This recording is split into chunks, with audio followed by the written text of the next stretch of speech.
بسم اللہ الرحمن الرحیم۔ آج میں آپ کے سامنے سورہ آل عمران کا 7واں یعنی رکوع نمبر 7 اور تیسرے پارے کا رکوع نمبر 15 پیش کروں گا، اور حسب معمول سب سے پہلے اس کا لفظی ترجمہ، پھر یعنی مختصر گرامر کے ساتھ پھر اس کی تفسیر ہوگی، اور جو علمی نکات ہمیں اس میں نظر آتے ہیں وہ انشاءاللہ آپ کے سامنے پیش کریں گے۔ نمبر وار، اعوذ باللہ من الشیطان الرجیم، بسم اللہ الرحمن الرحیم۔ قل یا اہل الکتاب، قل کا معنی کہہ دیجئے، یا اہل الکتاب، اے کتاب والو، یعنی یہود و نصارہ، مراد اس آیت میں عیسائی ہیں۔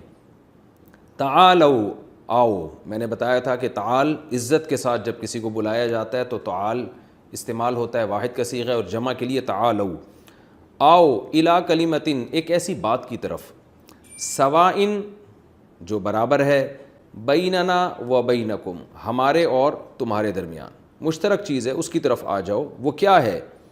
اللہ نعبد الا اللہ، اللہ اصل میں تھا ان لا، ان کا معنی کہ، لا کا معنی نہیں، اللہ نعبد، کہ ہم عبادت نہیں کریں گے، الا اللہ، مگر اللہ کی، ولا نشرک بہ شیئا، اور ہم اس کے ساتھ کسی کو شریک نہیں کریں گے، ولا یتخذ بعضنا، اور نہیں ٹھہرائے گا ہم میں سے بعضاً بعض کو، ارباباً، رب کی جمع ارباب آتی ہے، رب کا معنی معبود، رب، ہم میں سے بعض کو معبود نہیں بنائیں گے، من دون اللہ، اللہ کو چھوڑ کر۔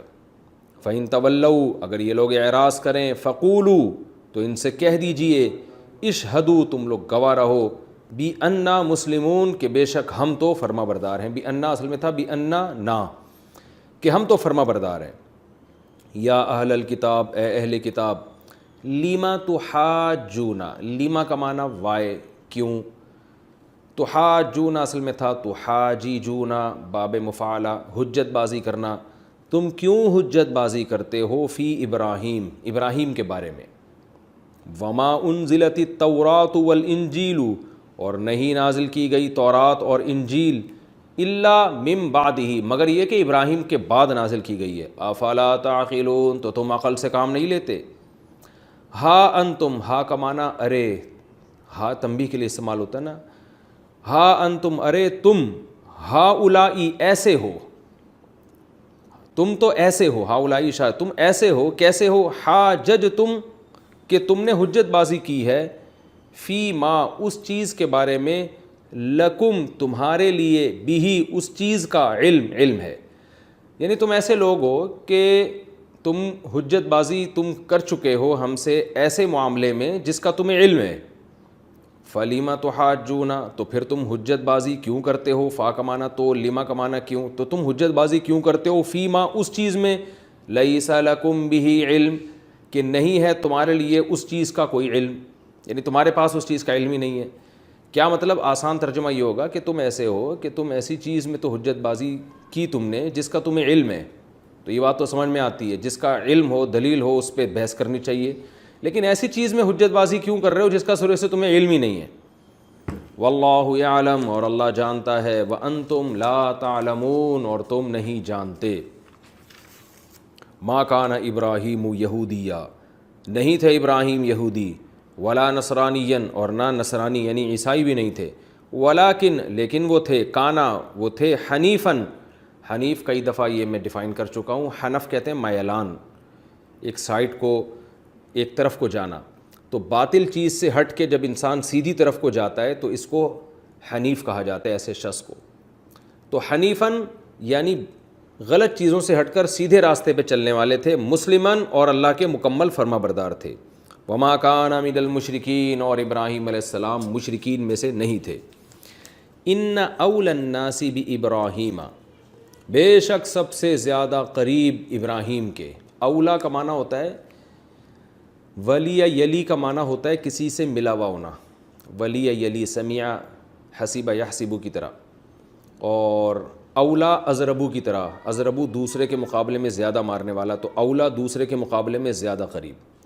ان اول الناس، لوگوں میں سب سے زیادہ قریب، یعنی لوگوں کے مقابلے میں لوگوں میں سب سے زیادہ قریب، بھی ابراہیم، ابراہیم کے، للذین، لام تاکید کے لیے اصل میں تھا الذین، البتہ وہ لوگ ہیں، اتبعوہ، جنہوں نے فالو کیا ابراہیم کو، ابراہیم کے سب سے زیادہ حقدار، سب سے زیادہ قریب، تو حقدار بھی اس کا ترجمہ کر سکتے ہیں، سب سے زیادہ حقدار. آپ کہیں گے بھائی سب سے زیادہ کا ترجمہ میں کیوں کر رہا ہوں، کمپیریٹیو میں تو یہ ہوتا ہے دوسرے کے مقابلے میں. تو جب اصل میں یہاں اولن ناسی ہے نا، تو یہاں ہے لوگوں میں سب سے زیادہ، یعنی لوگوں کے مقابلے میں زیادہ حقدار. تو ظاہر ہے لوگوں کے مقابلے میں جو زیادہ ہوگا وہ سب سے زیادہ ہی ہوگا نا. تمام لوگوں کو اللہ نے ایک طرف رکھا ہے اور ان کے مقابلے میں کہا ہے کہ ان سے بیٹر، تو وہ سب سے بہتر ہی ہو جائے گا. تو لوگوں میں سب سے زیادہ قریب ابراہیم کے للذین، البتہ وہ لوگ ہیں اتبعوہ جو ابراہیم کو فالو کرتے ہیں، وہذا النبی، اور یہ نبی یعنی محمد صلی اللہ علیہ وسلم جن پر قرآن نازل ہو رہا ہے، یہ ہمیں بتایا جا رہا ہے. وہذا النبی، اور یہ نبی بھی سب سے زیادہ قریب ہیں ابراہیم کے. والذین آمنوا، اور وہ لوگ جو ایمان لائے ہیں یعنی مسلمین، یہ لوگ ابراہیم کے سب سے زیادہ قریب ہیں. واللہ ولی المؤمنین، اور اللہ مومنین کا دوست ہے. ود طائفۃ من اہل الکتاب، ود یود، سمع یسمع کی طرح اصل میں تھا ودید یودد، بارہا یہ لفظ آ چکا ہے، بہت زیادہ محبت کرنا. ودود قرآن میں ہے نا. ود اور ودت مؤنث کا صیغہ ہے. ود طائفۃ، چاہتی ہے ایک جماعت، من اہل الکتاب، اہل کتاب میں سے، لو یضلونکم، کہ کاش وہ تمہیں گمراہ کر دیں. اضل یضل، اضلل یضلل، اکرم یکرم کی طرح اس کا معنی ہوتا ہے گمراہ کرنا. یضلون، کاش وہ گمراہ کر دیں، تم کو. وما یضلون، لیکن وہ گمراہ نہیں کریں گے، الا، مگر، انفسہم، اپنے ہی آپ کو، اصل میں اپنے ہی آپ کو گمراہ کر رہے ہیں. وما یشعرون، اور ان کو شعور نہیں ہے. یا اہل الکتاب، اے اہل کتاب، لم تکفرون بآیات اللہ، تم کیوں انکار کرتے ہو اللہ کی آیتوں کا. وانتم تشہدون، حالانکہ تم اقرار بھی کرتے ہو، گواہی بھی دیتے ہو. شہید یشہد کا معنی گواہی دینا، گواہی کہتے ہیں زبان سے اقرار، تو زبان سے اقرار بھی کرتے ہو. یا اہل الکتاب، اے اہل کتاب، لم تلبسون الحق بالباطل، کیوں تم، تلبسون، لبس یلبسو، معاملے کو ملتبس کر دینا، مشتبہ بنا دینا، حق اور باطل کو خلط ملط کر دینا. لم تلبسون الحق بالباطل، تم حق کو باطل کے ساتھ گڈمڈ کیوں کرتے ہو. وتکتمون الحق، اور حق کو چھپاتے کیوں ہو. وانتم تعلمون، حالانکہ تم جانتے ہو. کیا مطلب، یہ جانتے ہو کہ اس کی سزا کیا ہے، کتنا بڑا جرم ہے یہ، تو ایسا کام کیوں کرتے ہو. یہ اس رکوع کا لفظی ترجمہ اور مختصر گرامر ہو گئی. یہ رکوع ذرا مختصر بھی ہے.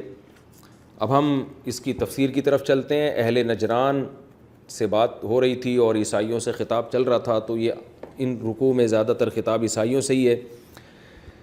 اس سے پہلے والے رکوع میں عیسائیوں کو دلائل سے سمجھایا گیا کہ حضرت عیسیٰ علیہ السلام کی مثال مٹی کی ہے، آدم کو مٹی سے بنایا بغیر باپ اور بغیر ماں کے، تو وہ معبود نہیں ہو سکتے، وہ خدائی قوتیں ان کے ہاتھ میں نہیں ہیں. تو عیسیٰ کی تو پھر بھی ماں تھیں، بغیر باپ کے بنایا، تو عیسیٰ کا وجود اللہ کی قدرت کی دلیل ہے، عیسیٰ کی قدرت کی دلیل نہیں ہے. یہ دلیل دی گئی. مباہلے کا چیلنج بھی کیا گیا کہ پھر بھی بات سمجھ میں نہیں آتی تو میدان میں اپنی اولادوں کو لے آؤ، ہم بھی لے آتے ہیں، جو دین سچا ہوگا وہ بچ جائے گا، جو جھوٹے ہوں گے ان پر اللہ کی لعنت ہوگی. اس سے بھی انہوں نے راہ فرار اختیار کیا. تو قرآن ایک نرم انداز سے عیسائیوں کو دین کی دعوت دے رہا ہے، پیارے انداز سے، ایک نرم انداز سے دین کی دعوت دے رہا ہے کہ بحث مباحثے چھوڑو، آؤ ایک ایسی بات کی طرف جو ہمارے اور تمہارے درمیان مشترک ہے. ہم تمہارے دین کے خلاف نہیں ہیں، ہم تو تمہاری کتابوں پر ایمان کو اپنے ایمان کا جز سمجھتے ہیں، لیکن تم اپنی کتابیں پڑھو تو تمہیں وہی کچھ نظر آئے گا جو اسلام کہہ رہا ہے. وہ کیا ہے؟ یا اہل الکتاب، اے نبی آپ کہہ دیجئے کہ اہل کتاب، تعالوا، آؤ، الی کلمۃ، ایسی بات کی طرف، سواء بیننا و بینکم، جو ہمارے اور تمہارے درمیان مشترک ہے. وہ کیا ہے؟ اللہ نعبد الا اللہ، کہ ہم اللہ کے سوا کسی کی غلامی نہیں کریں گے. عبادت، غلامی، عبادت کا کیا تصور ہے، مفہوم ہے، یہ میں پچھلے لیکچروں میں بہت ڈیٹیل سے بتا چکا ہوں کہ ہم اللہ کے سوا کسی کی غلامی نہیں کریں گے. یہ ہمارے اور تمہارے درمیان یہ توحید مشترک ہے. تم اپنی کتابیں پڑھو، تمہیں اس میں بھی یہی نظر، اور تم اس کے دعوے دار بھی ہو کہ ہم توحید پرست ہیں، تو حقیقت میں توحید پر آؤ نا. یہ کیا بات ہے کہ ہم ایک اللہ کو مانتے ہیں لیکن حضرت مریم بھی ہیں، لیکن حضرت عیسیٰ بھی ہیں، لیکن یوں بھی ہیں، پھر ایک خدا تین کیسے ہو گئے، پھر اس پہ کتابوں لکھی جا رہی ہیں. اور وہ خود بھی سمجھ میں نہیں آ رہا ان کے، اور اس کو متشابہات میں داخل کر لیا پھر. تو یہ کیا تکلف تم نے کیا ہوا ہے؟ آؤ سیدھی سادی بات کی طرف. یعنی اسلام تمہیں جس مذہب کی دعوت دے رہا ہے وہ تم سے ہٹ کے الگ مذہب نہیں ہے، وہ کوئی الگ چیز نہیں ہے، وہ وہی دعوت ہے جو تمام پیغمبر دیتے رہے ہیں، جو عیسیٰ ابن مریم بھی دیتے رہے ہیں. تو آؤ ایسی بات کی طرف جو ہمارے تمہارے درمیان مشترک ہے. یہ جو بت پرست لوگ ہیں یہ شرک کو مانتے ہیں، جو آگ کی پرستش کرنے والے لوگ ہیں یہ مشرک ہیں، یہ تو فخر سے شرک کرتے ہیں اور اپنے آپ کو توحید پرست کہتے بھی نہیں ہیں.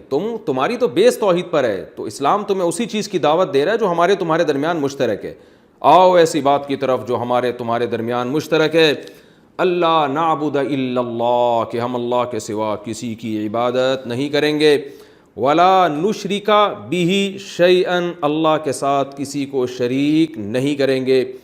ولا یتخذ بعضنا بعضا، اور ہم میں سے بعض کو، یعنی ہم ایک دوسرے کو اربابن، رب نہیں بنائیں گے اللہ کو چھوڑ کر. اللہ کو چھوڑ کر جو ہم نے اپنے جیسے لوگوں کو خدا بنا لیا ہے یہ کام ہم نہیں کریں گے. صحابہ نے اس آیت کی تفسیر رسول اللہ صلی اللہ علیہ وسلم سے پوچھی تھی کہ یا رسول اللہ، یہود و نصارہ تو ایک دوسرے کو خدا نہیں کہتے تھے، اور وہ تو اللہ ہی کی توحید کے قائل تھے، اور عیسائیوں نے زیادہ سے زیادہ یہ کیا ہے کہ عیسیٰ ابن مریم کو اللہ کا بیٹا بنا ڈالا، لیکن آپس میں ایک دوسرے کو تو وہ خدا نہیں کہتے تھے. تو اس آیت کا کیا مطلب ہے؟ تو آپ صلی اللہ علیہ وسلم نے فرمایا، صحیح حدیث ہے، فرمایا کہ ایسا نہیں ہے کہ ان کے علماء جو ہیں جس چیز کو ان کے علماء نے حلال کر دیا انہوں نے حلال سمجھا، جس چیز کو ان کے علماء نے حرام کر دیا انہوں نے حرام سمجھا. تو یہ جو حلال و حرام کا اختیار اپنے علماء کو دیا ہوا ہے انہوں نے، یعنی حدیث کا مفہوم میں بیان کر رہا ہوں، تو یہ خدا بنا نہیں ہے. حلال و حرام کا اختیار صرف اللہ کے پاس ہے، یہ کسی قوم کے مذہبی رہنماؤں کے پاس نہیں ہے. تو یہ مطلب ہے اس آیت کا کہ یہود و نصارہ نے جو اپنے پادریوں کو اور مذہبی رہنماؤں کو دین میں دخل اندازی کی اتنی اجازت دے رکھی ہے کہ پادری صاحب جس چیز کو حلال کر دیں وہ حلال اور جس چیز کو حرام کر دیں وہ حرام، تو یہ بھی خدا بنانے کے مترادف ہے. تو اس چیز سے بھی قرآن منع کر رہا ہے کہ حلال و حرام جو اللہ نے کیا ہے وہی ہے، آپ کو اپنی طرف سے نہ کسی چیز کو حلال کرنے کی اجازت نہ حرام کرنے کی اجازت. یہاں یعنی اس آیت کی تفسیر میں ایک بات خوب اچھی طرح سمجھیں. اس آیت کی تفسیر میں نا دو انتہاؤں کی طرف لوگ گئے ہیں. کچھ لوگوں نے تو یہ کیا ہے، یعنی اس آیت کی تفسیر میں تو ہم نہیں کہہ سکتے، یعنی یوں کہہ سکتے ہیں کہ اس امت میں دو انتہائیں پیدا ہوئی ہیں. ایک تو وہ ہیں جنہوں نے اس آیت کی ایسی تفسیر بیان کی ہے کہ اس آیت کی دھجیاں اڑا دی انہوں نے. یہ وہ لوگ ہیں جو بابوں کو، بزرگوں کو اتنی اتھارٹی دیتے ہیں کہ وہ جب چاہیں حلال کر دیں جب چاہیں حرام کر دیں، ان سے کوئی دلیل کا مطالبہ بھی کرے تو گویا کفر سمجھا جاتا ہے، اور بس ان کے پیر صاحب ہیں ان سے کوئی پوچھ نہیں سکتا، وہ نماز پڑھیں نہ پڑھیں ان کی مرضی ہے، بس یہ تو جنت میں جائیں گے. تو یہ لوگ بھی اسی آیت کا مصداق ہیں جس کو اندھی تقلید کہا جاتا ہے کہ حلال و حرام کی اتھارٹی اپنے بزرگوں کو دی ہوئی ہے. مزار پرستی جو پھیل رہی ہے ہمارے معاشرے میں، حضرت دامت برکاتہم نے فرمایا اور کوئی دلیل نہیں ہوتی ان کے پاس، تو ان کا عمل اپنے بزرگوں کے ساتھ ایسا ہی ہوتا ہے جیسا یہود و نصارہ کا عمل اپنے پادریوں کے ساتھ اور اپنے راہبوں کے ساتھ اور اپنے احبار کے ساتھ ہوتا تھا، کہ انہوں نے بزرگوں کو یہ اتھارٹی دے رکھی ہے. آج دیکھ لیں بدعتی لوگ کیا کچھ کر رہے ہیں، ان سے قرآن و سنت مکمل ایک طرف، لیکن بس ان کے بزرگ نے جو کہہ دیا تو وہ پتھر پہ لکیر. تو وہ بھی اسی آیت کے مفہوم میں داخل ہیں، وہ بھی ان لوگوں کی فہرست میں داخل ہیں جو اللہ کے ساتھ غیر اللہ کو شریک کرتے ہیں اور انہوں نے اپنے بزرگوں کو اختیارات دیے ہوئے ہیں. لیکن دوسری طرف ایک اور انتہا جو اس آیت کی غلط تفسیر کرتی ہے، وہ لوگ ہیں کہ جو لوگ مجتہدین کی تقلید کرتے ہیں، اس پر ان لوگوں پر یہ آیتیں فٹ کی جاتی ہیں کہ جناب آپ ابو حنیفہ رحمہ اللہ تعالیٰ کے قول کو فالو کر رہے ہو، آپ امام شافعی کو قول کو فالو کر رہے ہو، تو قرآن تو منع کر رہا ہے کہ حلال و حرام کا اختیار تو صرف اور صرف اللہ کے پاس ہے. تو ابو حنیفہ کے پاس تھوڑی اختیار آ گیا، امام شافعی کے پاس تھوڑی اختیار آ گیا. تو جو امت میں 99.9% لوگ جو ان چاروں فقہ میں سے کسی ایک کو فالو کر رہے ہیں، بعض لوگ یہ آیتیں اٹھا کے ان پہ بھی چشمہ کر دیتے ہیں اور ان پہ بھی شرک اور کفر کے فتوے لگاتے ہیں کہ یہ لوگ بھی اسی آیت کا مصداق ہیں، حالانکہ یہ اس آیت کا مصداق نہیں ہے. وجہ کیا ہے؟ نبی صلی اللہ علیہ وسلم نے یہود و نصارہ کے جن اکابرین کی برائی بیان کی ہے یہ وہ بزرگ تھے جن کو یہود و نصارہ نے اتھارٹی دے رکھی تھی کہ یہ جب چاہیں کسی چیز کو حلال کر سکتے ہیں، جب چاہیں کسی چیز کو حرام کر سکتے ہیں. اور آج بھی آپ اگر عیسائیوں کے جو مذہبی عقائد کی کتابیں وہ اٹھا کے پڑھیں گے تو اس میں یہ عقیدہ باقاعدہ لکھا ہوا ہے کہ فادر کو، پادری کو یہ پرمیشن ہے کہ وہ زمانے کے لحاظ سے، حالات کے لحاظ سے مذہب میں چینجنگ کر سکتا ہے، وہ حلال کو حرام اور حرام کو حلال کر سکتا ہے. تو یہ آج بھی لکھا ہوا ہے. تو حلال و حرام بیان کرنا الگ چیز ہے، حلال کو حرام کر دینا اور حرام کو حلال کر دینا الگ چیز ہے. تو حلال کو حرام کرنا یا حرام کو حلال کرنے کی اتھارٹی صرف اللہ کے پاس ہے، یہ کسی کے پاس نہیں ہے. جبکہ مجتہدین کو جو فالو کیا جاتا ہے اس لیے نہیں کہ ابو حنیفہ کو یہ اختیار حاصل ہے کہ وہ حلال کو حرام کر دیں یا حرام کو حلال کر دیں، بلکہ وہ ان مسائل میں فالو کیا جاتا ہے جو اختلافی مسائل ہیں. تو اختلافی مسائل میں ایک عامی آدمی کی ذمہ داری ہے کہ وہ اپنی رائے قائم کرنے کے بجائے اپنے سے زیادہ پڑھے لکھے پر، جس پر پوری امت نے اعتماد کیا ہو، اس کی رائے کو اپنی رائے پر ترجیح دے. تو ابو حنیفہ کو وہ حلال و حرام کرنے کی اتھارٹی نہیں دے رہا، بلکہ وہ یہ اتھارٹی دے رہا ہے کہ قرآن و سنت میں جہاں دلائل میں تعارض ہوگا، دونوں طرف دلائل ہوں گے، تو آپ مجھ سے زیادہ پڑھے لکھے ہیں، آپ نے صحابہ کے زمانے کو دیکھا ہے، آپ اگر کسی چیز کو یہ بتائیں گے کہ یہ حلال ہے تو میں اپنی رائے کو چھوڑ دوں گا، آپ کی رائے کو فالو کروں گا قرآن و سنت کو سمجھنے میں. یہی وجہ ہے کہ پوری امت نے ان چاروں اماموں کو مجتہد مانا ہے. اگر امت یہ سمجھتی کہ انہوں نے اپنی طرف سے بھی چیزوں کو حلال و حرام کیا تو امت مجتہد تو دور کی بات، ان کو مسلمان ہی نہ مانتی.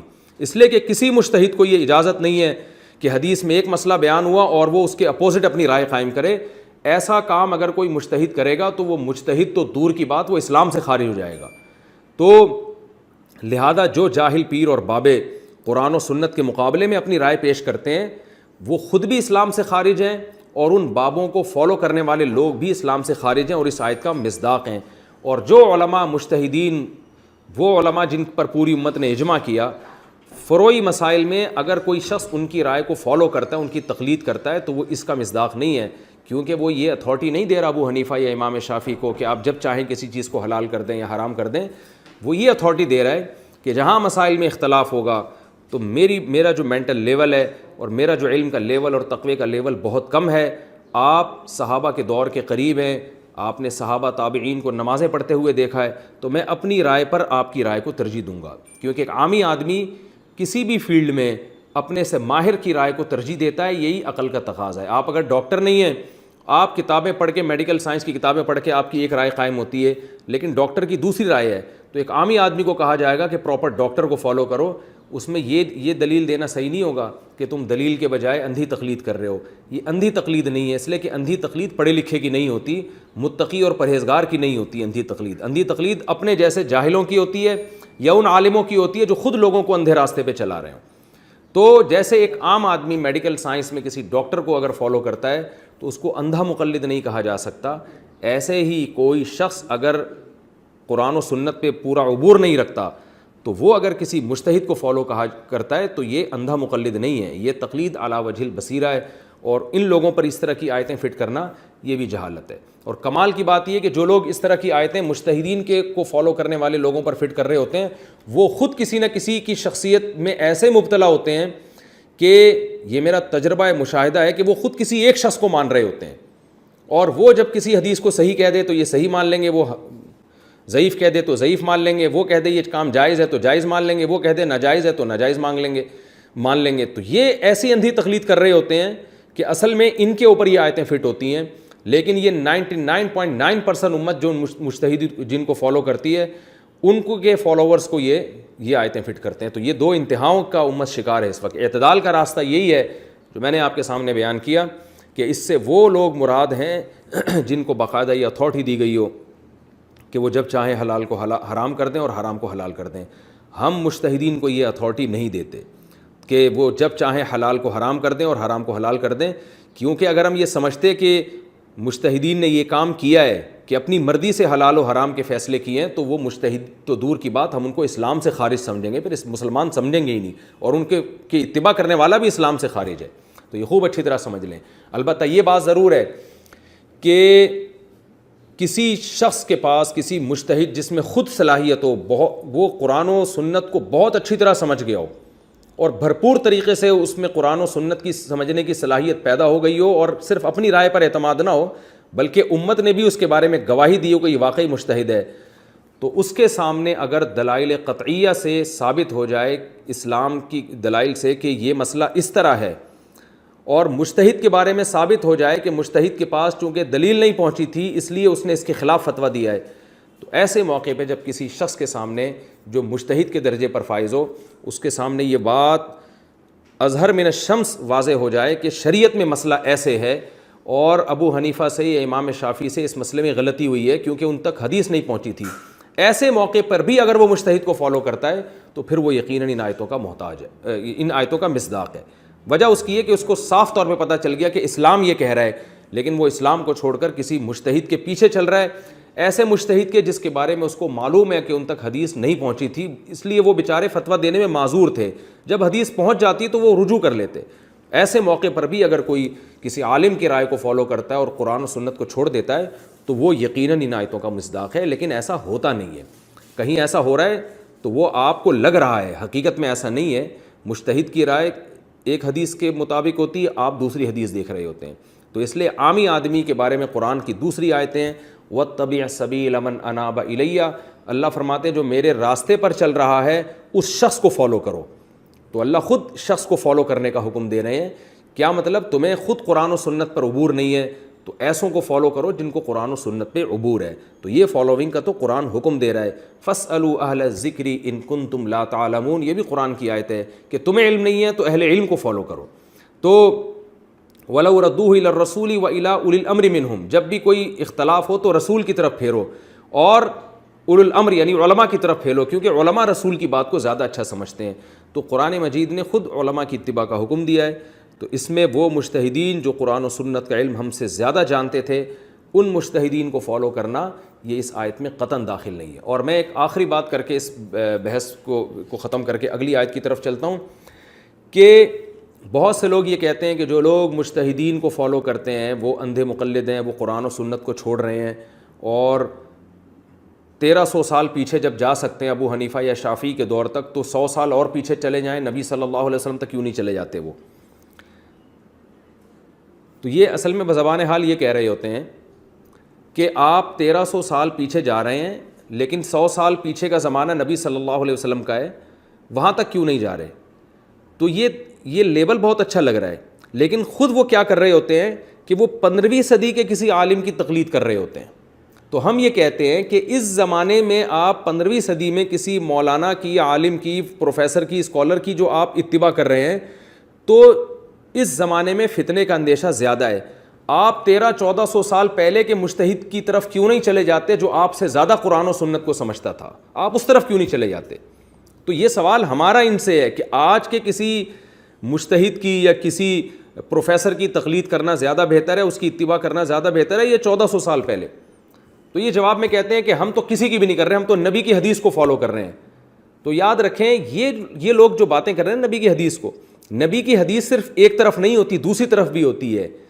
نبی صلی اللہ علیہ وسلم کی حدیثیں مختلف وارد ہوئی ہیں، تبھی مجتہدین کا اختلاف ہوا ہے، ورنہ مجتہدین کا اختلاف ہوتا نہیں۔ تو یہ آپ کو وہ حدیث تو بتا رہے ہوتے ہیں جن سے ان کے مسلک کی تائید ہو رہی ہوتی ہے، وہ والی نہیں بتا رہے ہوتے جو ان کے مسلک کے اپوزٹ ہوتی ہے۔ تو جو ان کے مسلک کے اپوزٹ ہوتی ہے وہ حدیث یا تو چھپاتے ہیں یا اس پہ ضعیف ہونے کا فتویٰ لگا دیتے ہیں۔ تو یاد رکھیں مجتہدین میں جب بھی اختلاف ہوتا ہے 99% یہ اختلاف کی بیس یہ ہوتی ہے کہ احادیث اس بارے میں مختلف ہوتی ہیں۔ تو پھر ایک عامی آدمی کے لیے فیصلہ کرنا مشکل، تو عامی آدمی کے لیے فیصلہ کرنا مشکل، تو پھر وہ حدیث میں خود ترجیح دینے کے بجائے عافیت کا راستہ یہ ہے کہ وہ کسی مجتہد کی رائے کو ترجیح دے۔ اور اس سے یہ سوال بھی خود بخود اس کا بھی جواب مل گیا کہ ہم جناب 1300 سال پیچھے تو جا سکتے ہیں، تو اس سے 100 سال اور پیچھے جا کے ڈائریکٹ نبی کی اتباع کیوں نہیں کر لیتے؟ تو نبی کی اتباع ان احادیث میں تو آپ کے لیے براہ راست ممکن ہے جن میں دو طرح کی حدیثیں نہیں ہیں، ایک ہی طرح کی حدیثیں ہیں، ان میں تو نبی ہی کی اتباع کی جاتی ہے۔ لیکن اگر حدیثیں دو طرح کی آ رہی ہیں، اس ایک حدیث سے پتہ چل رہا ہے یہ کام جائز ہے، ایک حدیث سے پتہ چل رہا ہے یہ کام ناجائز ہے، تو اس میں ترجیح کون سی حدیث کو دینی ہے اور کس میں تعویل کرنی ہے، اس کے لیے مجتہدین کی ضرورت پڑتی ہے کہ اس میں آپ اپنی رائے کو فالو کرنے کے بجائے یعنی حدیث کی تشریح میں اپنی رائے کو فالو کرنے کے بجائے آپ کسی مجتہد کی رائے کو فالو کریں. تو یہ یعنی الفاظ کے بکھیڑے ہیں اور الفاظ کے خوشنما نعرے ہیں جس سے لوگوں کو بیوقوف بنایا جاتا ہے اور لوگوں کو یہ سمجھایا جاتا ہے کہ ہم تمہیں حدیث بتاتے ہیں اور یہ چاروں اماموں نے تو پتہ نہیں کیا کیا ہے. تو ایسا نہیں ہے. تو خوب سمجھ لیں کہ تقلید کن مسائل میں کی جاتی ہے, اس سے یہ مسئلہ واضح ہو جائے گا. عقائد میں تقلید نہیں ہوتی. قرآن و سنت میں عقیدے کے معاملے کو بہت وضاحت سے بیان کیا ہے, اس میں دائرہ قرآن و سنت کو فالو کیا جائے گا. اسی طرح کچھ مسائل قرآن و سنت میں ایسے ہیں جو اختلافی نہیں ہیں, اس میں ایک ہی طرح کے دلائل ہیں. جیسے زانی کو 100 کوڑے مارے جائیں گے, اور حدیث میں آتا ہے شادی شدہ زانی کو رجم کیا جائے گا, نمازیں 5 فرض ہیں, رمضان کے روزے فرض ہیں, حج کرنا فرض ہے, عمرہ کرنا فرض ہے. یہ وہ مسائل ہیں جس میں کسی کی تقلید جائز نہیں ہے, کیونکہ ان مسائل کو آپ صلی اللہ علیہ وسلم نے اتنی وضاحت سے بیان کر دیا ہے کہ اس میں ڈائریکٹ نبی کو فالو کیا جائے گا, کیونکہ نبی کی بات کے دو مطلب یہاں نکلتے نہیں ہیں. تو اس میں آپ کو 1300 سال نہیں بلکہ آپ ڈائریکٹ 1400 سال پیچھے ہی جائیں گے. لیکن کچھ مسائل ایسے ہیں جن میں دونوں طرح کی حدیث ہیں, صحابہ کے عمل بھی مختلف ہیں. مثال کے طور پر زور سے آمین کہنا, آہستہ آمین کہنا, یہ دونوں حدیثوں ثابت ہے. صحابہ سے بھی دونوں طرح کے عمل ثابت ہیں, زور سے آمین کہنا بھی, آہستہ آمین کہنا بھی. رفع الیدین کرنا بھی نبی سے ثابت, نہ کرنا بھی نبی سے ثابت. صحابہ سے بھی دونوں طرح, بعض صحابہ رفع الیدین کے بغیر نماز پڑھتے تھے, بعض رفع الیدین کر کے نماز پڑھتے تھے. اسی طرح ہاتھ باندھنے کی مختلف کیفیت, کہ ہاتھ کہاں باندھے جائیں گے, یہ بھی مختلف کیفیت نبی سے بھی ثابت اور صحابہ سے بھی ثابت. ہاتھ باندھنے بھی ہیں نماز میں یا ہاتھ چھوڑ کے نماز پڑھنا ہے, اس میں بھی صحابہ کی دونوں رائے ہمیں ملتی ہیں. تو ایسے اختلافی مسائل میں کوئی یہ کہتا ہے میں ڈائریکٹ نبی کو فالو کروں گا, تو کیسے فالو کرے گا بھائی؟ نبی سے تو دونوں چیزیں ثابت ہیں. تو ظاہر ہے آپ نے دونوں طرف کے دلائل رکھ کے ایک فیصلہ کرنا ہے نا کہ زیادہ راجح کون سا ہے. تو یہ فیصلہ آپ نہ کریں, یہ فیصلہ مجتہد کر چکے ہیں, انہی میں سے کسی ایک کو آپ فالو کریں اور دوسرے پر اعتراض نہ کریں. تو یہ ہے تقلید کا مطلب.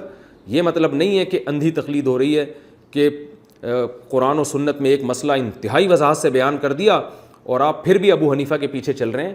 اس تقلید کا کوئی بھی قائل نہیں ہے, اور امام حنیفہ بھی ایسا نہیں کرتے تھے کہ قرآن و سنت کو ایک طرف چھوڑ کر اپنی رائے دیتے ہوں. تو یہ آیت کا خوب اچھی طرح مطلب سمجھیں, اس کا آیت کا صحیح مطلب کیا ہے اور غلط مطلب کیا ہے. کیونکہ اسلام میں یاد رکھیں جتنے فرقے پیدا ہوئے ہیں, جتنے فرقے, وہ سہارا قرآن ہی کا لیتے ہیں اور قرآن کے نام پہ لوگوں کو توڑتے ہیں. اس کی مثال ہے جیسے یہ جو قرآن مجید کی آیت ہے کہ وَاعْتَصِمُوا بِحَبْلِ اللَّهِ جَمِيعًا وَلَا تَفَرَّقُوا, کہ اللہ کی رسی کو مضبوطی سے تھامو اور آپس میں فرقوں میں نہ بٹو. بہت سے لوگوں نے کیا کیا, جیسے جماعت المسلمین نے اس آیت کو لے کے چاروں فقہ کے جو فالوورز ہیں, حنفی, مالکی, شافعی, حنبلی, ان سب کو غلط قرار دیا اور کہا کہ قرآن تو کہہ رہے قرآن کو پکڑو اور فرقوں میں نہ بٹو, یہ تو 4 فرقوں میں بٹ گئے, لہذا یہ سب غلط ہیں. 5واں انہوں نے جماعت المسلمین نکال لیا. تو یہ بھی ہے کلمۃ حق ارید بہا الباطل. قرآن کی آیت صحیح ہے لیکن اس کا یہ مفہوم نہیں ہے جو آپ پیش کر رہے ہیں. قرآن کی آیت کا مفہوم کیا ہے, کہ جو اس کا شان نزول ہے کہ 2 قبیلوں میں جنگ ہو رہی تھی عصبیت کی بیس پہ, تو قرآن نے کہا کہ قرآن کو لازم پکڑو. قرآن کہتا ہے مسلمان بھائی آپس میں لڑتے نہیں ہیں, تو ولا تتفرقوا, آپس میں فرقوں کا مطلب لڑائی مت کرو, دھڑوں میں مت بٹو, وہ دھڑے جن سے لڑائی پیدا ہوتی ہے یہ کام مت کرو. تو جماعت المسلمین نے کیا کیا کہ ایک اور دھڑا بنا کے امت کو لڑوا دیا کہ سارے غلط ہیں ہم صحیح ہیں, تو اس سے لڑائی بڑھ رہی ہے.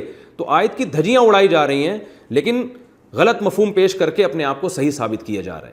تو یہ جو فروعی اختلاف کی بیس پر مختلف فقہ وجود میں آئے ہیں یہ اس آیت میں داخل ہی نہیں ہے, کیونکہ فروعی اختلاف تو صحابہ کرام کے درمیان بھی موجود تھے. تو یہ ہے علم میں عمق اور گہرائی ختم ہو گئی ہے, بس کچھ الفاظ یاد کر کے لوگ چشمہ کر دیتے ہیں. تو میں اب اس آیت کا مفہوم خلاصے کے طور پر بیان کرتا ہوں کیونکہ آیت بہت امپورٹنٹ ہے. اس میں وہ لوگ جو اپنے پیروں کو, مرشدوں کو اتنا بڑا بنا دیتے ہیں کہ قرآن و سنت ایک طرف, اور جو ہمارے حضرت جی نے کہا ان کو کیونکہ الہام ہوتا ہے, ان کا اللہ سے ڈائریکٹ کوئی لنک ہے, یہ زیادہ یعنی یہ جو بات کہتے ہیں تو غلط ہی نہیں ہوتی, اور ان کی ہر غلط بات جو 100% غلط ہو اس کی تعویل در تعویل کر کے ان کو صحیح قرار دینے کی کوشش کرنا, جو یہ کام کرے گا وہ اس آیت کی فہرست میں داخل ہوگا. فَإِن تَوَلَّوْا فَقُولُوا اشْهَدُوا بِأَنَّا مُسْلِمُونَ. اللہ نے فرمایا کہ اہل کتاب ہم نے تمہیں دعوت دی ہے کہ آؤ ایسے کلمے کی طرف جو ہمارے اور تمہارے درمیان مشترک ہے, وہ ہے توحید. تو تم نے اپنے پادریوں کو جو اتھارٹی دے رکھی ہے نا کہ وہ جب چاہیں حلال کر دیں جب چاہیں حرام کر دیں, یہ اتھارٹی ان سے چھینو.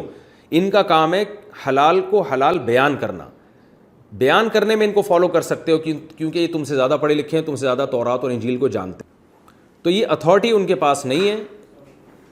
وہ علم کی بیس پر اگر کوئی بات کرتے ہیں تو وہ بات ٹھیک ہے، لیکن یہ اتھارٹی ان کو دے دینا یہ 100% غلط ہے، اور یہ آج بھی کسی کے پاس اتھارٹی نہیں ہے، جیسے کہ بدعتیوں نے اپنے پیر بنائے ہوئے ہیں اور وہ کرتے رہتے ہیں۔ فَإِن تَوَلَّوْا فَقُولُوا اشْهَدُوا بِأَنَّا مُسْلِمُونَ، اگر یہ اعراض کریں تو ان سے کہہ دیں کہ تم گواہ رہو، ہم بہرحال اسلام پر قائم ہیں، اور ہم تمہارے نہ آنے سے ہم اسلام نہیں چھوڑیں گے۔ یا اہل الکتاب لم تحاجون فی ابراہیم وما انزلت التوراۃ والانجیل الا من بعد۔ یہود و نصارہ یہ بھی کہتے تھے کہ یہ مسلمان تو بعد میں پیدا ہوئے ہیں، ابراہیم علیہ السلام تو ہمارے ہیں، ہم ابراہیم علیہ السلام کے دین پر ہیں۔ ان مسلمانوں کا ابراہیم علیہ السلام سے کیا تعلق؟ کیونکہ یہ تو مکہ میں رہتے ہیں، اور مشرکین مکہ تو پیغمبروں کے سلسلے کو مانتے ہی نہیں۔ ابراہیم علیہ السلام کے بعد سے تو، اسماعیل علیہ السلام کے بعد سے تو ان میں کوئی نبی نہیں آیا، ہمارے پاس تو ہزاروں پیغمبر آئے ہیں، اور یہ سارے ابراہیم علیہ السلام کی اولادوں میں ہیں۔ ابراہیم علیہ السلام کی حیثیت ایسی تھی جن کو سب مانتے تھے، یہودی بھی، عیسائی بھی، اور مشرکین مکہ بھی۔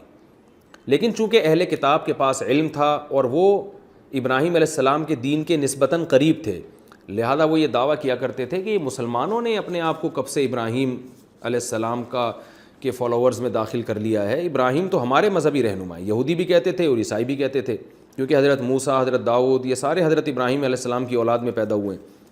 تو قرآن نے اس پر جواب دیا کہ یہ تمہارا دعویٰ غلط ہے، ابراہیم تمہارے نہیں ہیں بلکہ ابراہیم مسلمانوں کے ہیں۔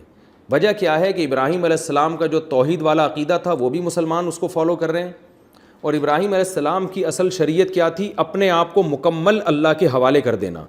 تو یہ صفت بھی مسلمانوں میں ہے، تمہارے اندر نہیں ہے۔ اس لیے اہل کتاب سے خطاب کیا گیا، یا اہل الکتاب، اہل کتاب لم تحاجون فی ابراہیم، تم ابراہیم کے بارے میں ہم سے بحث کیوں کرتے ہو؟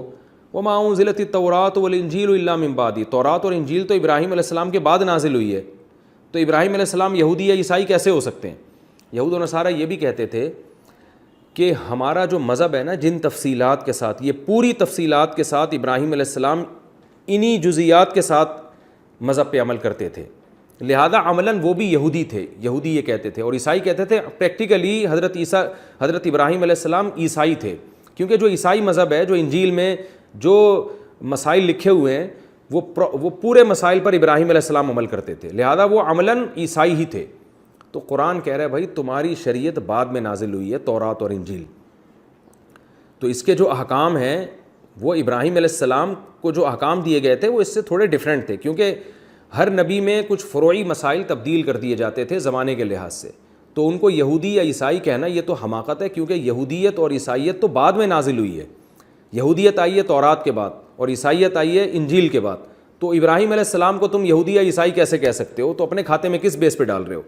اس لیے اللہ نے فرمایا کہ تم کیسے ابراہیم کے بارے میں حجت بازی کرتے ہو، حالانکہ تورات اور انجیل تو بعد میں نازل ہوئی ہے، افلا تعقلون، کیا تم عقل سے کام نہیں لیتے؟ ہاں تم ہؤلاء حاججتم فیما لکم بعلم، تم ایسے لوگ ہو کہ اس چیز میں حجت بازی کی تم نے جس کا تمہیں علم ہے، دلیل ہے، تو یہ تو بات سمجھ میں آتی ہے، لیکن فلم تحاجون فیما لیس لکم بعلم، جس چیز کی تمہارے پاس دلیل ہی نہیں ہے اس میں کیسے تم حجت بازی کرتے ہو؟ تمہیں کیا پتہ ابراہیم کیا تھے؟ تم یہ کہہ دو ہمیں نہیں پتہ ابراہیم علیہ السلام کا مذہب کون سا تھا، مگر کم از کم یہ تو نہ کہو کہ یہودی یا عیسائی تھے وہ، کیونکہ اس کا تو تمہیں علم ہی نہیں ہے کہ وہ کیا تھے۔ تو ایسی چیز جس کا تمہیں علم ہے اس میں تم نے جو حجت بازی کی ہے وہ ٹھیک ہے۔ کیا مطلب؟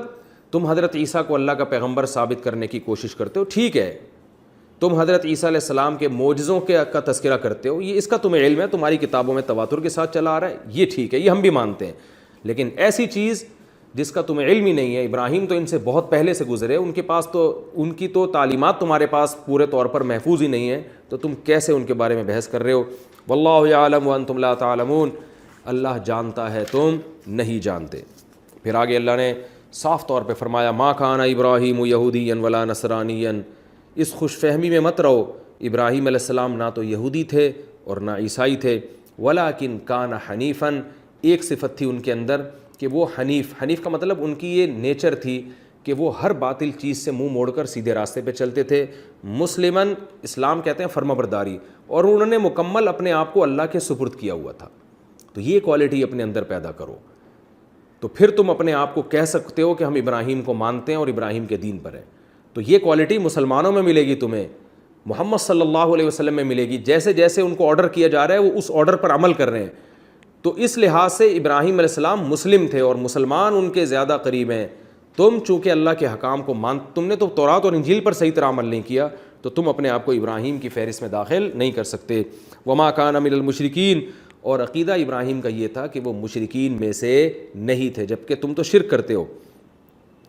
آگے اللہ نے یہ دلائل دینے کے بعد بتا دیا کہ اس جو معیار ہم نے بتایا ہے اس معیار کے مطابق سب سے زیادہ ابراہیم کے قریب اور ابراہیم کے حقدار وہ مسلمان ہیں. وہ یہ دعویٰ کر سکتے ہیں کہ ابراہیم ہمارے ہیں، کیونکہ یہ صحیح معنوں میں حضرت ابراہیم کی تعلیمات کو فالو کرتے ہیں.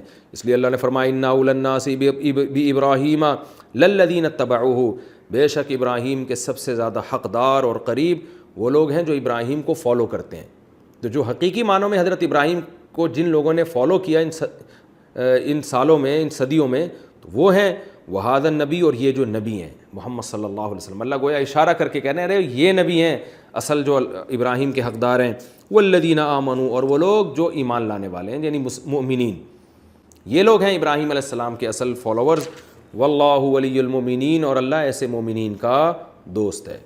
ود طائفۃ من اہل الکتاب لو یضلونکم، اللہ صحابہ کو بھی تسلی دے رہے ہیں کہ یہ جو اہل کتاب میں ایک جماعت ہے نا، یہ چاہتے ہیں کہ تمہیں گمراہ کر دیں، ایسے فضول دلائل دے دے کے تمہیں گمراہ کر رہے ہیں. وما یضلون الا انفسهم، لیکن انہیں شعور نہیں ہے کہ اصل میں یہ اپنے آپ کو ہی گمراہ کر رہے ہیں. یعنی حق سے اور یہ تمہیں گمراہ کرنے کے چکر میں یہ ضد اور عناد میں حق سے اور دور ہوتے چلے جا رہے ہیں. وما یشعرون، لیکن ان کو شعور نہیں ہے. پھر آگے اللہ دوبارہ اہل کتاب سے بڑے نرم انداز میں ہم کلام ہوتے ہیں. یا اہل الکتاب، اے اہل کتاب بحث چھوڑو، لما تکفرون بآیات اللہ، اللہ کی آیات کا تم کیوں انکار کرتے ہو. وانتم تشہدون، تم تو اقرار بھی کرتے ہو. یعنی تم خود اپنی نجی محفلوں میں تورات اور انجیل کی آیتیں پیش کر کے بتاتے تھے کہ نبی آنے والا ہے، آخری نبی ہوگا، یہ علامتیں ہوں گی، اور اب بھی چھپ کے نجی محفلوں میں اقرار زبان سے بھی کر لیتے ہو. تو زبان سے ماننے کے باوجود بھی تم سامنے آ کے پھر نبی صلی اللہ علیہ وسلم کا انکار کیوں کرتے ہو. وانتم تشہدون، تم تو خود اقراری ہو اس بات کے. یا اہل الکتاب، اے اہل کتاب لما تلبسون الحق بالباطل، تم حق اور باطل میں اشتباہ پیدا کیوں کرتے ہو. وتکتمون الحق، اور حق کو چھپاتے کیوں ہو. وانتم تعلمون، حالانکہ تم جانتے بھی ہو کہ یہ بہت بری حرکت ہے. تو حق کو کھلے عام بیان کیوں نہیں، گول مول گڑمڑ کیوں کرتے ہو. تو یہ اہل باطل کی عادت ہوتی ہے کہ جو 100% باطل لوگ ہوتے ہیں نا، وہ تو بالکل ہی حق کو مانتے ہی نہیں ہیں. اور جو شرارتی قسم کے لوگ ہوتے ہیں باطل ہونے کے ساتھ ساتھ، وہ کیا کرتے ہیں، کچھ حق بھی بتاتے ہیں کچھ باطل بھی، تاکہ ان کے حق کو دیکھ کے لوگ سمجھیں کہ یہ حق پرست ہیں، لیکن اس کے درمیان میں باطل کو ڈال دیتے ہیں. جیسے آج بھی بہت سے اسکالر ایسے ہیں، دیکھا ہوگا آپ نے، جو اسلام کے ساری تعلیمات ہی کو انہوں نے توڑ موڑ کے رکھ دیا، لیکن کچھ چیزیں اسلام کی وہ بڑی ڈیفائن کر رہے ہوتے ہیں اور اسلام کا دفاع کر رہے ہوتے ہیں.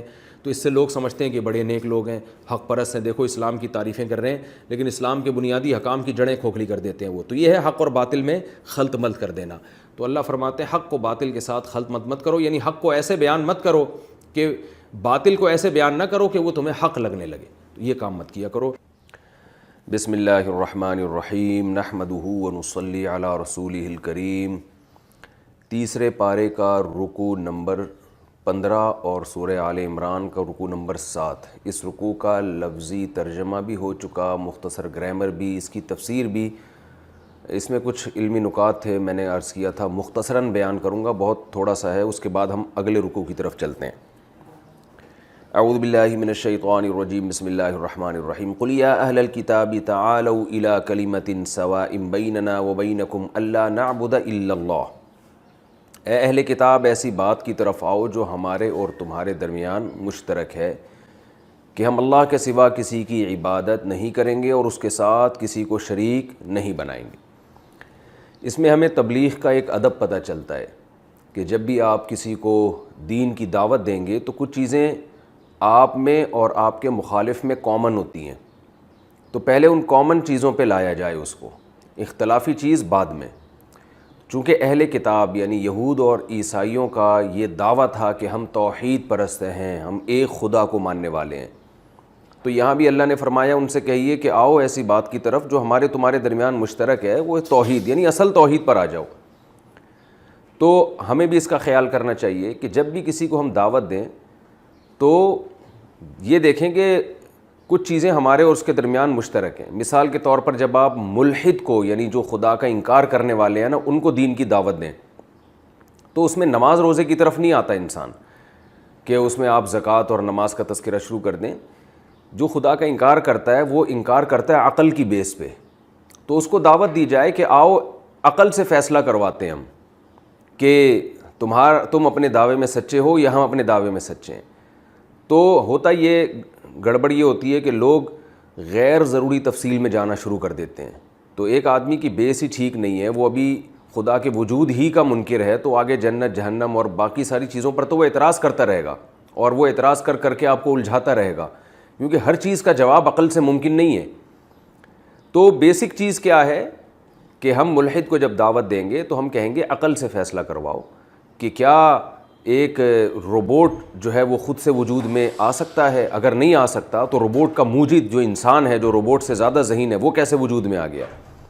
ایک ٹوٹا ہوا گلاس نہیں جڑ سکتا خود بخود کروڑوں سال میں بھی, تو پورا انسان جڑ کے کیسے ماں کے پیٹ سے باہر نکل آتا ہے اور نکلتے ہی ماں کی چھاتیوں میں دودھ پیدا ہو جاتا ہے.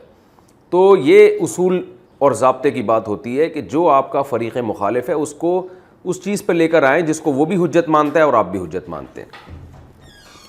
دوسری بات اس میں علمی نقطے کی ہمیں یہ پتہ چلتی ہے کہ قرآن نے کہا تعالو کا لفظ ادب و احترام کے وقت بولا جاتا ہے. اس میں بھی ہمیں تبلیغ کے آداب سکھائے کہ جب آپ کسی کو دین کی دعوت دیں تو اس کو عزت والے الفاظ اس کے لیے استعمال کریں. تعالو میں نے بتایا تھا نا کہ تشریف لائیے, آئیے, اس معنی میں استعمال ہوتا ہے. تو لٹھ لے کے اس کے اوپر چڑھ جانا اور اس کو ایسے اس کو یعنی طنز کرنا, اس سے انسان دعوت کا کام نہیں کر سکتا. تیسری علمی نقطے کی بات پتہ چلی, وَلَا يَتَّخِذَ بَعْضُنَا بَعْضًا أَرْبَابًا مِّن دُونِ اللَّهِ. یہود و نصارہ نے اپنے علماء کو خدا بنا لیا تھا, اور اس کی تفصیل حدیث میں آتی ہے کہ ان کے علماء کو یہ اختیار تھا کہ وہ جب کسی چیز کو حلال قرار دیں یا جب چاہیں کسی چیز کو حرام کر دیں. تو آج بھی جاہل پیروں میں ایسا ہوتا ہے کہ مرید شریعت نہیں دیکھتے بلکہ پیروں کے عمل کو دیکھتے ہیں, اور شریعت پر اپنے پیروں کو نہیں پرکھا جاتا بلکہ شریعت کو پیر و مرشد پہ پرکھا جاتا ہے. تو وہ جماعت سے نماز پڑھیں نہ پڑھیں, وہ پردہ کے مسائل کا خیال کریں نہ کریں, تو وہ جو کہہ دیں بس یہ کرتے چلے جاتے ہیں. تو یہ لوگ بھی اسی فہرست میں داخل ہیں. اور میں نے بتایا تھا کہ اس آیت کا غلط مطلب بھی بعض لوگ بیان کرتے ہیں کہ ائمہ مجتہدین کے جو فالوورز ہیں ان پر بھی آیت فٹ کر دی جاتی ہے بعض دفعہ کہ دیکھو فلاں مجتہد نے جس چیز کو حلال کیا ان کے مقلدین اسی کو حلال سمجھتے ہیں. تو علماء کی جو پیروی ہے, اہل حق علماء کی پیروی, وہ اس آیت میں داخل نہیں ہے.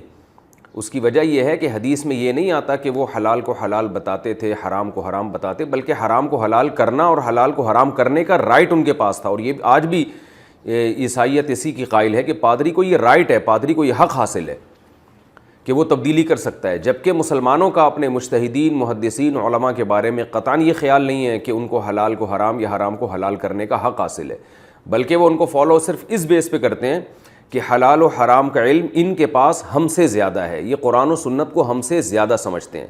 اور اس کے بارے میں قرآن میں اللہ کا ارشاد ہے, فَاسْأَلُوا أَهْلَ الذِّكْرِ إِن كُنتُمْ لَا تَعْلَمُونَ. اگر تمہیں علم نہیں ہے تو تم اہل علم کو فالو کرو. تو ہاں کہیں یہ ثابت ہو جائے کہ مجتہد کا قول قرآن و سنت کے 100% خلاف ہے تو ایسے موقع پہ پھر مجتہد کے قول کو چھوڑنا وہ لازم ہے, لیکن یہ عوام کا کام نہیں ہے, یہ بھی علماء کا کام ہے. عوام کو ایسا لگتا ہے کہ مجتہد کا یہ قول قرآن و سنت کے خلاف ہے, حالانکہ وہ ہوتا نہیں ہے, کیونکہ عوام کا علم ناقص ہوتا ہے. لیکن علماء کا علم, جو مجتہد اجتہاد کے درجے کے پہنچے ہوئے علماء ہیں, ان کا علم کامل ہوتا ہے. تو اس لیے آیت کا صحیح مطلب بھی ہے اور غلط مطلب بھی ہے, تو اس میں فرق کرنا چاہیے, کیونکہ یہ فرقہ واریت کا دور ہے. ہر شخص آیتیں اٹھا کے اپنے مطلب پہ فٹ کرنا شروع کر دیتا ہے. جیسے قرآن میں آتا ہے نا کہ وَلَا تَفَرَّقُوا وَاعْتَصِمُوا بِحَبْلِ اللَّهِ جَمِيعًا وَلَا تَفَرَّقُوا. اللہ کی رسی کو مضبوطی سے پکڑو اور فرقوں میں نہ بٹو. تو اس سے لوگوں نے جو مسلمانوں میں فروعی اختلاف ہے نا, وہ فرقے مراد لے لیے, حالانکہ وہ فرقے مراد نہیں ہیں, بلکہ اس کا مطلب یہ ہے یہاں فرقے سے وہ اصطلاحی فرقہ مراد نہیں ہے, کیونکہ اس آیت کا شان نزول کیا ہے کہ دو قبیلے آپس میں لڑ رہے تھے عصبیت اور لسانیت کی بیس پہ. تو قرآن نے ان کو حکم دیا کہ اللہ کی رسی کو مضبوطی سے پکڑو, اور اس میں کیا ہے کہ مسلمان آپس میں بھائی ہیں, وہ لڑتے نہیں ہیں, تو آپس میں لڑو مت. فرقہ کا مطلب یہاں پر یہ ہے کہ ٹکڑوں میں بٹو, کہ دشمنیاں پیدا مت کرو. تو اب یہی آیت کا سہارا لے کے بہت سے لوگ نئے نئے فرقے بنا رہے ہیں, اور مسلمانوں کے جتنے بھی اہل سنت کے مسالے کے ان سب کو غلط قرار دے کر ایک نئے نئے فرقوں کی بنیاد رکھ کے آپس میں لڑوا رہے ہیں. تو اسی آیت کی دھجیاں اڑائی جا رہی ہیں اور دلیل میں یہی آیت پیش کی جا رہی ہے. تو اس لیے قرآن کو سمجھنا بہت ضروری ہے کہ کس موقع پہ قرآن کی آیت کا کیا مفہوم ہے. اور یہ علماء زیادہ اچھا جانتے ہیں. یہ جو عام طور پہ جو لوگ باقاعدہ پراپر پڑھے ہوئے نہیں ہوتے مدارس میں اور پراپر علم حاصل نہیں کرتے، وہ پھر ان چیزوں میں خود بھی گمراہ ہوتے ہیں اور دوسروں کو بھی گمراہ کرتے ہیں. ان آیتوں میں یا اہل الکتاب لم تحاجون فی ابراہیم، اس میں حضرت ابراہیم علیہ الصلاۃ والسلام کی فضیلت بھی ثابت ہوتی ہے کہ یہودی، عیسائی اور مسلمان تینوں حضرت ابراہیم علیہ الصلاۃ والسلام سے عقیدت کرتے ہیں. اور یہودیوں کا دعویٰ ہے ابراہیم ہمارے ہیں، عیسائیوں کا دعویٰ ہے ابراہیم ہمارے ہیں، مسلمانوں کا دعویٰ ہے کہ ابراہیم ہمارے ہیں، کیونکہ اللہ نے قرآن میں فرمایا ان اول الناس بابراہیم للذین اتبعوہ، ابراہیم کے سب سے زیادہ حقدار وہ لوگ ہیں جو ابراہیم علیہ السلام کو فالو کرتے ہیں، اور وہ مسلمان فالو کرتے ہیں کیونکہ وہ عقیدہ توحید پر ہیں. تو اس سے حضرت ابراہیم علیہ السلام کی فضیلت بھی ثابت ہوتی ہے. ما کان ابراہیم یہودیا ولا نصرانیا، اللہ نے فرمایا کہ ابراہیم نہ تو یہودی تھے نہ عیسائی. اس سے ہمیں کیا پتہ چلتا ہے کہ ناموں میں کچھ نہیں رکھا. آج لوگ ناموں پہ دھوکہ دیتے ہیں. یہودی کہتے تھے وہ یہودی ہیں، عیسائی کہتے تھے وہ عیسائی ہیں. اللہ نے فرمایا کہ ابراہیم کا جو اصل مذہب تھا حنیفم مسلمہ، باطل سے ہٹ کر سیدھے راستے پہ چلنے والے، مسلمہ اپنے آپ کو اللہ کے سپرد کرنے والے. تو جو اس معیار پر پورا اترے گا وہ دین ابراہیم پر ہوگا. تو لیبل کو نہیں دیکھنا چاہیے. آج بھی آپ دیکھ لیں بہت سے لوگوں نے اچھے اچھے لیبل لگائے ہوئے ہیں کہ ہم صرف قرآن کو فالو کرتے ہیں، بعض کہتے ہیں ہم صرف حدیث کو فالو کرتے ہیں، بعض کہتے ہیں ہم صرف ہمارا نام ہی جماعت المسلمین ہے، مسلم فرقہ ہے. تو لوگ اس لیبل کو دیکھ رہے ہیں، پریکٹیکل عمل کیا ہو رہا ہے اس کو نہیں دیکھ رہے. تو اس میں بھی اللہ نے فرمایا کہ ابراہیم جو یہودی یا عیسائیت کا لقب ابراہیم کا نہیں تھا، وہ تو یہ مذاہب تو ابراہیم علیہ السلام کے بعد آئے ہیں. تو ابراہیم علیہ السلام کی جو اصل زندگی کی روح تھی وہ روح یہ تھی کہ وہ باطل کو چھوڑتے تھے اور حق کے فرما بردار تھے. تو جس دور میں بھی جو حق ہوگا اس کو فالو جو کرے گا وہ حضرت ابراہیم علیہ السلام کے دین پر ہوگا. وَدَّ طَائِفَةٌ مِّنْ أَهْلِ الْكِتَابِ لَوْ يُضِلُّونَكُمْ، اس میں بتایا اللہ نے کہ اہل کتاب کی ایک جماعت تمہیں گمراہ کرنے کی کوشش کرے گی. تو وہ کوششیں قیامت تک ہو رہی ہیں. جو غیر مسلم ہیں ان میں بہت سے تو نیوٹرل ہوتے ہیں، ان کو اس سے کوئی غرض نہیں کہ کوئی کس مذہب کو فالو کرتا ہے، لیکن ان میں بہت سے ایسے بھی ہوتے ہیں جو آپ کو اسلام سے دور کرنے کی کوشش کریں گے. تو اللہ نے ہمیں اسلام پہ ثابت قدم رہنے کا حکم دیا. اور یا اہل الکتاب لم تکفرون بآیات اللہ، اہل کتاب تم اللہ کی آیات کا کیوں انکار کرتے ہو، وانتم تشہدون، تم تو جانتے ہو حق کیا ہے اور برا کیا ہے. اس میں اللہ نے اہل علم کو خاص طور پہ خطاب کیا کہ ایک عامی آدمی اگر گمراہی کے راستے پہ چلے وہ بھی جرم ہے، مگر ایک عالم جو جانتا بوجھتا ہو وہ گمراہی کا راستہ اختیار کرے اور لوگوں کو بھی غلط گائیڈ کرے، وہ اس سے بڑا مجرم ہے.